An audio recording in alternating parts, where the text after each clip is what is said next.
ในโอกาสเลือกตั้งสมาชิกสภาแห่งชาติสุดที่10และสมาชิกสภาประชาชนแขวงสุดที่5ท่านบุญทวีศรีหาวงศ์รองประธานคณะกรรมการปกครองนครปักเซทั้งเป็นหัวหน้าคณะสีนำการเลือกตั้งสมาชิกสภาแห่งชาติสุดที่10และสมาชิกสภาประชาชนแขวงสุดที่5ของนครปักเซได้ให้สัมภาษณ์ต่อทีมข่าวโทรภาพแขวงจำปาสักเกี่ยวกับบรรยากาศในการเลือกตั้งท่านได้กล่าวว่าบรรยากาศในการเลือกตั้งทั่วนครปักเซเป็นไปอย่างคึกคืนและเป็นระเบียบเรียบร้อยพลเมืองมีความตื่นตัวและให้ความร่วมมือสูงโดยได้ออกมาใส่สิทธิ์เลือกตั้งตามเวลาที่กำหนดบรรดาหน่วยปอนบัตรที่ได้จัดเตรียมความพร้อมด้านสถานที่อุปกรณ์และบุคลากรอย่างรอบคอบเพื่อรับประกันให้การลงคะแนนเป็นไปอย่างโปร่งใสยุติธรรมและถูกต้องตามกฎหมาย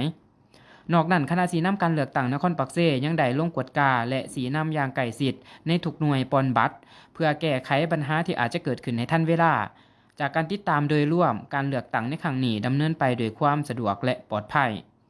ท่านบุญทวีศรีหาวงศ์ยังได้แสดงความขอบใจต่อพลเมืองทุกชนเผ่าที่ได้ให้ความสำคัญและออกมาปฏิบัติสิทธิและหน้าที่พลเมืองของตนพร้อมทั้งยืนยันว่าจะสีนำสืบต่อสรุปผลและรายงานตามขั้นตอนอย่างเป็นทางการ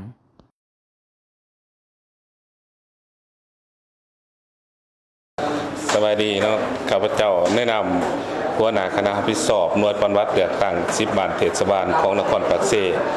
ผ่านการปฏิบัติเลือกตั้งมาแต่มื้อเช้ามาฮอดปัจจุบันนี้โดยสังรวมแล้วผู้มีสิทธิ์ปฏิบัติเลือกตั้งนี่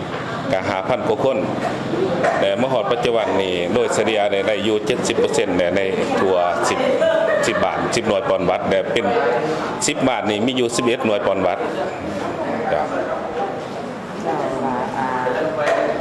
ในการบำบัดมันมีข้อเสียคนอย่างที่ปัญหาอย่างเป็นตัวแต่ว่ามันจะเกิด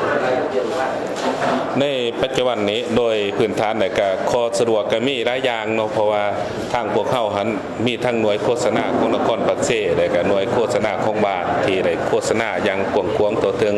เฮ็ดให้พ่อแม่ประชาชนหรือว่าผู้ที่มีสิทธิ์บำบัดเลือกตั้งได้มาใช้สิทธิ์ของตนสำหรับผู้ที่บ่สามารถมาด้วยตนเองพวกเขาก็มีหน่วยเคลื่อนที่ไปฮอดไปถึงข้อยุ่งยากนี่ก็สิบ่มีเพราะว่ามันก็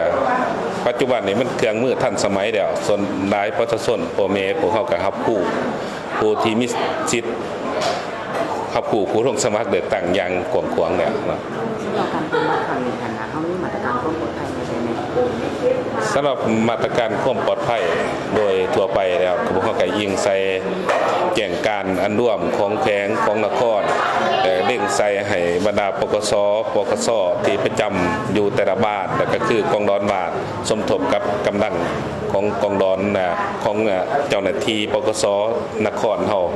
ลงเขาประจำจุดกวดจุดหน่วยปฏิบัติเลือกตั้งแต่แรกว่านี้เนาะแต่ส่วนย่ำปกติแต่ว่าเขาได้เฮ็ดจะตั้งปกติอยู่แล้วจึงเฮ็ดให้ความสงบปลอดภัยของเขารับประกันได้ 100% สำหรับการเลือกตั้งเนาะเพื่อรับประกันให้มันได้400เนาะ400นี้นับแต่นี้ไปโดยเฉพาะผู้ที่ยังบ่ทันได้มาปอนบัตรนี่ยังอยู่ 30% พวกเขาจะได้โฆษณาสืบต่อโฆษณาและหน่วยเคลื่อนที่พวกเขาจะลงไปฮอดไปถึงสำหรับผู้ที่บ่สามารถมาด้วยตนเองถือว่าให้รับประกัน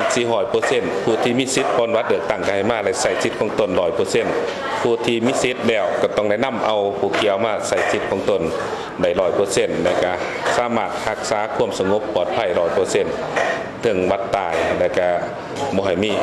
100%